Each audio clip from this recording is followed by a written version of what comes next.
এই অঙ্কটা বলেছে একটি রম্বসের একটি বাহুর দৈর্ঘ্য 6 সেমি এবং একটি কোণের পরিমাপ 60 ডিগ্রি হলে রম্বস আকার ক্ষেত্রের ক্ষেত্রফল কত।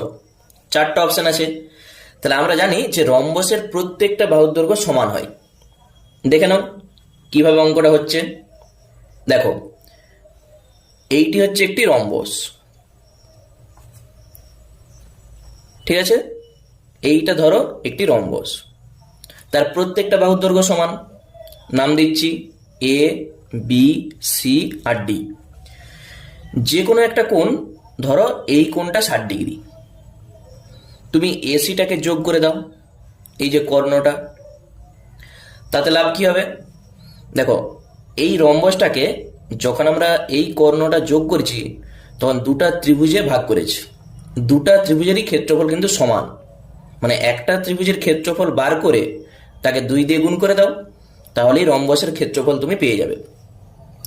এই ত্রিভুজটার ক্ষেত্রে এই বাহুটার সঙ্গে এই বাহুটার সমান, তাহলে এই কোণের সঙ্গে এই কোণটাও সমান হবে। এই কোণটা যদি 60 হয়, এখনো বাকি আছে 180 থেকে 60 বাদ দাও, মানে 120 এখনো বাকি আছে। তাকে সমান দুভাগে ভাগ করো, মানে এইটাও 60, এইটাও 60। তাহলে এই ত্রিভুজটা হচ্ছে একটি সমবাহু ত্রিভুজ, ঠিক আছে? তাহলে সমবাহু ত্রিভুজের আমরা সূত্র কি জানি? √3/4 ইন্টু বাহু স্কোয়ার। তাহলে বাহু কত?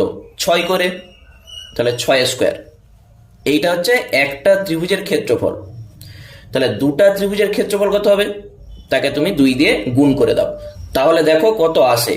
তাহলে 2 গুণিত √3/4 আর 6 স্কোয়ার 36। তাহলে 4 9 36, মানেই তুমি পাবে 18√3 এত বর্গ সেমি।